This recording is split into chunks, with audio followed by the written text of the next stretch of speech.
Yo, Fort Worth family, it's Big Boss Fabo back with a video for you guys. I'm doing a reaction to Mr. Nightmare. It's been a minute. I kind of pop in and pop out with these reactions because I be tired of hearing the comments and stuff sometimes, but I don't really care now. At this point, bro, I'm dropping, ain't stopping. I'm going to just drop as much content as possible. Oh my God, you did a reaction to a horror video and it got 100 views. Bruh, I was about to say something out of pocket, but anyways. Oh my God, why are you reacting to? Man, shut your punk ass up, boy. If you don't like it, peace. All right, let's get into it. Right now, we got 3 disturbing true Airbnb horror stories. Hey, you know what's crazy, bro? When the last time I stayed in the Airbnb? I'm trying to think. I don't even know if I ever stayed in an Airbnb. Actually, I mean, not an Airbnb that I actually was renting. I actually stayed in the Airbnb my brother rented when he came to Florida. I was in Florida, so I came and visited, and I crashed at the crib. I've never gotten an Airbnb myself, bro. Got a hotel. Nah, I'm playing. Airbnbs is fire though, really, because if you got a whole house, why would you not want to rent out a house or some type of loft or something cool for a weekend getaway or whatever you're trying to do, bro? A house party or whatever it is, just to set the vibe, set the mood, set the tone. You know what I'm saying? So we got some 3 disturbing Airbnb horror stories from Mr. Nightmare. Let me know y'all's thoughts on this one in the comment section below. Check out my Mr. Nightmare playlist. I have a link provided in the description down below. Peace, love, prosperity to the gang, to the squad.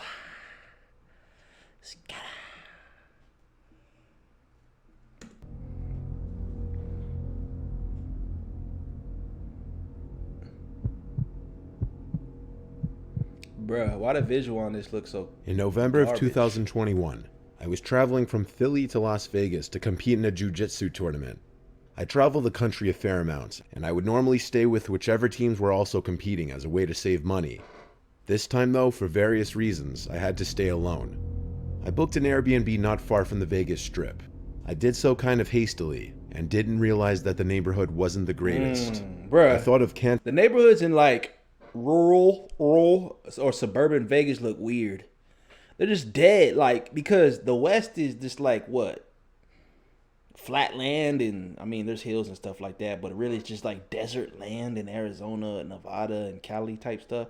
If you look at the suburban houses in the neighborhoods in Vegas, they look garbage. Like, there's no trees, there's no real greenery around. It's just a home, and then you can see like the horizon. You can see the sunset in the background. Y'all's backdrop is literally just clouds. You can't, there's no trees. Like, I don't know. I couldn't live in Vegas like that, bro. I couldn't be anywhere outside of the Strip. I'm not going to get me a house in a suburban neighborhood in Vegas. Canceling and booking something else, but went against my instincts and rationalized that it was close to everything I needed and I wouldn't be spending much time there anyway. I got to the location and didn't see the host. I wouldn't know who to look for anyway, since the Airbnb profile picture was of a flower. The host gave me the key code to the room I was staying in, a small studio apartment that Y'all let me know real quick. Is that normal to rent an Airbnb but not see the host? I think that's normal. Sometimes you can pick up the keys, like what, in a certain Dropbox or some dummy stuff, you know. But is that normal, bro? shared a wall with the host's house. There was only one door in and out of the studio apartment, the flower. The host gave me the key code to the room I was staying in, a small studio apartment that shared a wall with the host's house. There was only one door in and out of the studio. The first red flag was that the key code for the lock on the door was 1234567. I thought that was weird, but the password for the Wi-Fi was password, so I figured that the host was just an older person who wasn't tech savvy, and the reviews for the room were pretty good. Around 9:30 p.m. is when things got creepy. I was close to falling asleep when I heard a tapping on the window in front of my bed where I was laying down. Bruh. There were drapes covering the window, so I couldn't see who was making the noise. I responded by saying, "Huh?" loud enough for whoever it was to hear me.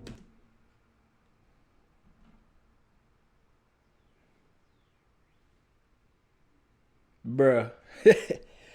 Tell me why people respond to this type. Hello? Who's there?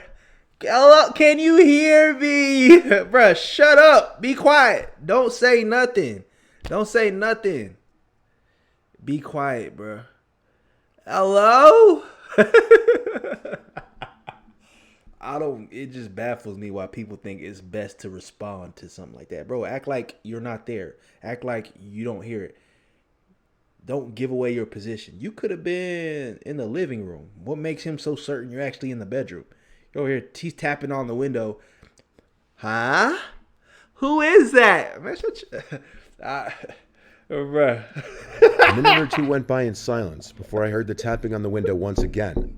I said, hello, pretty loud, and it went away. I was pretty on edge at this point and immediately wrote a message to the... Like, honestly, tell me what you gonna do if you say hello and they say something back. What you gonna do? Hello? Yes.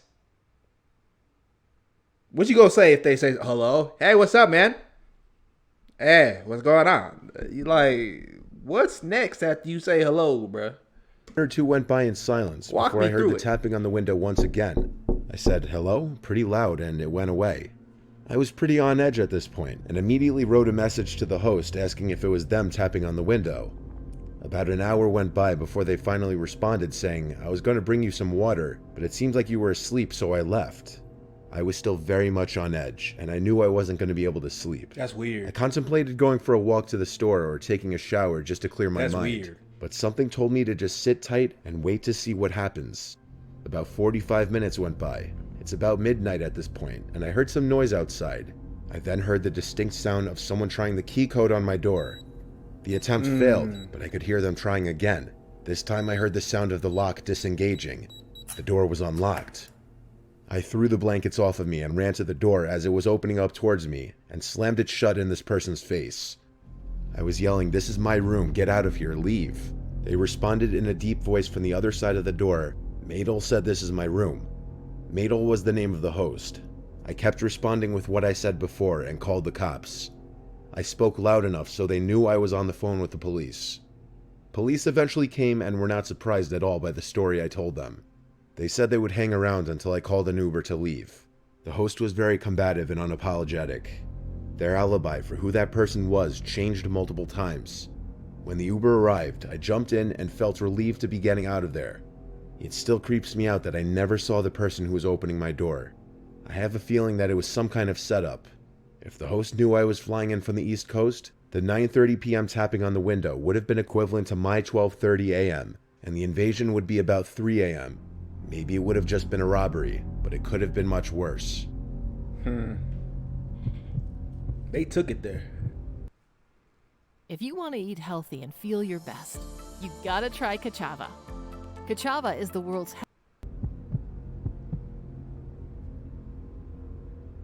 My boyfriend Sean and I went on a trip to Vermont in the summer of 2016. I booked us a stay in an Airbnb that was listed as off-grid cabin. It had a few hundred reviews with a 5-star rating, so I didn't think it looked sketchy. The cabin was an old, one-room cabin with a potbelly stove and a loft area. There was no electricity. What's a potbelly stove? And it was in a remote part of Vermont down an old dirt road. Google it. There was one house about half a mile away that was owned by the host, and Bruh. she was away, so we were alone. I would got never there around 4 p.m. and I would never stay here. Look, like this is the middle of nowhere. Look, rinky dink, bust down, and it looked like a path anybody could just walk up on or drive up on and just check out what's going on. then she was away. And So look we- at the inside. What is the one thing you don't notice? I'll wait. Bruh, there's no blinds, there's no curtains. And you want to stay here? We were alone. We got there Yeah, around Ma. 4 p.m. and had a really nice evening cooking dinner and playing board games by candlelight. We had hiked all day and were exhausted by 10. So I went up to the loft to sleep while my boyfriend decided to sit outside and smoke. About 20 minutes later, while I was in that space between deep sleep and consciousness, I was jolted awake by a large banging sound on the side of the cabin. Before I could yell down, Sean yelled up to me asking if that was me. Confused and feeling like I must be dreaming, I groggily yelled, "No, was that you?" He said no, but didn't seem too worried since he was sitting outside and didn't see anyone.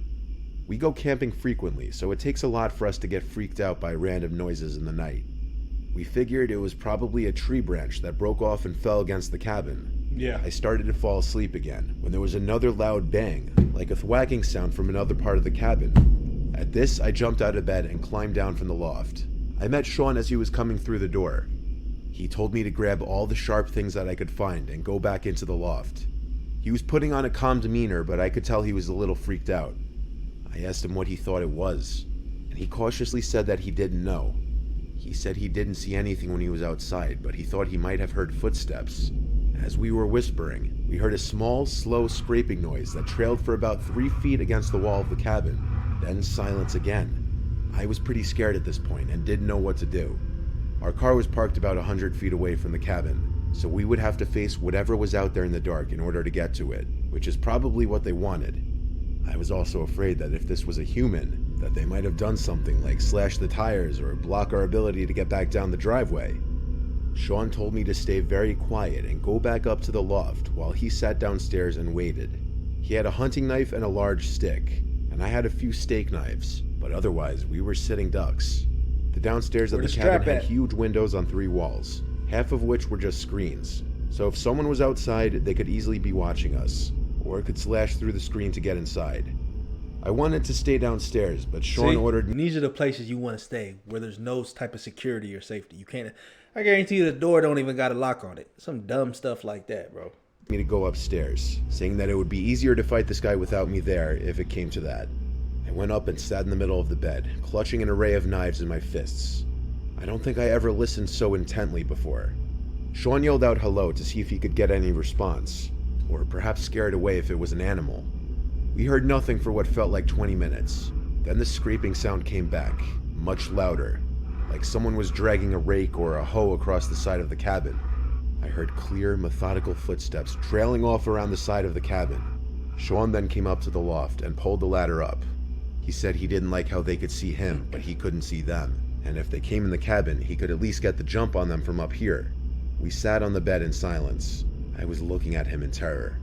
It was probably around midnight at this point, and I realized that we were going to be stuck in that cabin until morning. The noises continued and intensified. There was more banging that seemed to be coming from all different sides of the cabin. Intermittently, the scraping returned. This could not have been an animal. The sounds were too methodical, and we didn't hear any grunting like there was a bear or bobcat. And there were constant footsteps, pacing footsteps. There was a clear crunch of one foot going in front of the other all around the sides of the cabin.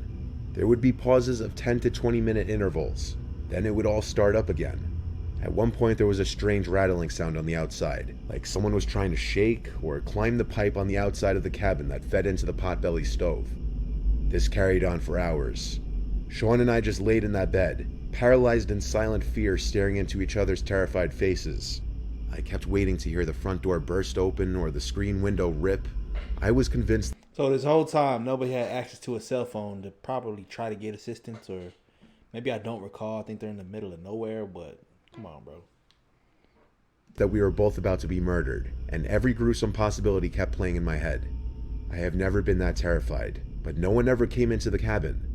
We never heard any voices, whispers, deranged giggling, or anything. Just the loud scraping, banging, rattling, and footsteps. Finally, around 5 in the morning, we started to hear roosters in the distance, and the loft was slowly lit by early dawn light. The sounds finally stopped. I got about 2 hours of sleep, because we had to drive into Pennsylvania later that day. My car was thankfully fine, and we packed everything up as quickly as possible to get the heck out of there. Sean looked around the cabin, trying to find scraping marks or clear footprints, but there was nothing. I messaged the Airbnb host to tell her about our experience, and she said it must have been a porcupine. If you could find a porcupine that makes loud banging noises and can walk like a human, let me know. To this day, we debate about what it could have been. Sean thinks it was a crazy local trying to scare us away. Either way, I'm really glad I was not murdered that night. Bow, that's what it was. Nigga. Hey! Doing things yourself is great, but sometimes you need a little help. Someone to say, hey, I'm here if you need a hand. Story 3 by Nate. Toma. I once booked an Airbnb by myself in an area in Arizona that I had a job interview.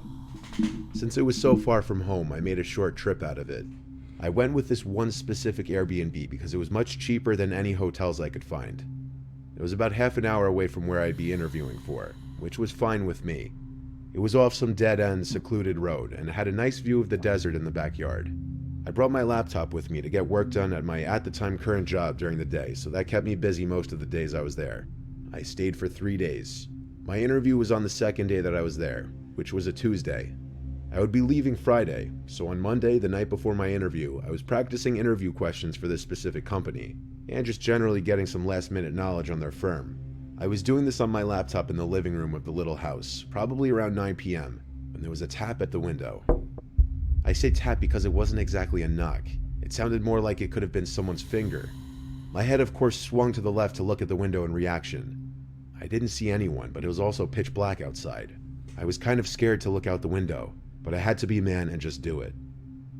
And there was no one as far as the eye could see. Just darkness. Of course, maybe it could have been a bug hitting the window. We've got some pretty nasty bugs here after all. The next day, I got through my interview and thought I did pretty well.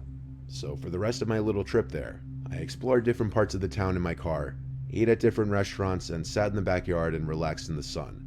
Little did I know, I was likely being watched while I was in the backyard. That night, I was inside watching Breaking Bad on Netflix when it happened again. A single tap at the window. Now it was obvious it wasn't a bug. I was even more disturbed now, but once again rushed to the window. Even though I saw no one, that didn't mean someone wasn't out there. I checked the windows by the front door, then opened the door and looked outside for a second. Since there was no one there, I went back inside and then went to the back door. I stepped outside onto the back porch and looked out to the desert behind the house. Silence and darkness. And then I heard a click. A sound someone made, like clicking their tongue at the roof of their mouth. It was off in the distance, beyond the light from the house. It was out somewhere in that cold desert. I felt as though someone could be hiding behind any number of those bushes, watching me and toying with me. I yelled out, and almost as if they did it in response, there was another click. I pinpointed the direction it came from, and looked that way. I could see someone now, standing not too far away, dressed in dark clothes, blending into the darkness of the desert. I started walking a little closer, then stopped, realizing I didn't want to get any closer to that person. I called out, "You're on private property." He obviously baiting you. So I wouldn't even waste time unless I was scrapped up. You know what I'm saying? I let a few rounds off. Yeah. Any closer to that person. I called out, "You're on private property. I'm gonna call the cops if you don't leave." And I saw the person eerily quickly walk away. I theorized it was the Airbnb owner, but obviously that was a stretch and I didn't really know what to actually think. He a weirdo. The night following, I was in my bed on my laptop watching Breaking Bad again before going to bed. I think I watched 2 episodes, so I was doing this for about an hour and a half. I didn't hear any noises in the house, though I was definitely giving thought to that encounter from earlier while watching the show. When I finally turned off the light in the room and tried to fall asleep, within 10 seconds, there was a click sound again, muffled from the inside of the closet. I looked at the closet door, which was open just a crack. Then, a pretty natural response, I sprang off the bed, still in my PJs, and ran to the car. I sat in the driveway with the car running, and I called 911. I stared at the house as I spoke to the dispatcher, waiting to see if someone would come out, because all of my stuff was still in there. A police car arrived, and upon entering the house, we did a quick investigation of the house together. It was very small with not many places to hide. Conclusively, I still packed my stuff and left that place that night for a nearby hotel. As you should. I contacted both Airbnb and the host, and I was only able to get a partial refund for my stay. I still think it may have been the host of the Airbnb. I mean, who else would have access to the house? Yeah. There are no signs of forced entry, which leads me to believe whoever it was may have had a key. But maybe I'm wrong. Maybe it was a stranger who snuck in at an opportune time. Nah, that was the owner, bro. That's weird, though. He was in the closet. He said, I'll be like, oh, damn, I'm out. That is 3 disturbing true Airbnb horror stories from Mr. Nightmare. Let me know y'all's thoughts on that one in the comment section down below. Be sure to like, comment, subscribe, hit the notification bell. Follow me on Instagram, Twitter at FortWorthFabian. It's the road to 1 million, man. Peace, love, prosperity. Everybody rocking with the channel. Till next time. Peace.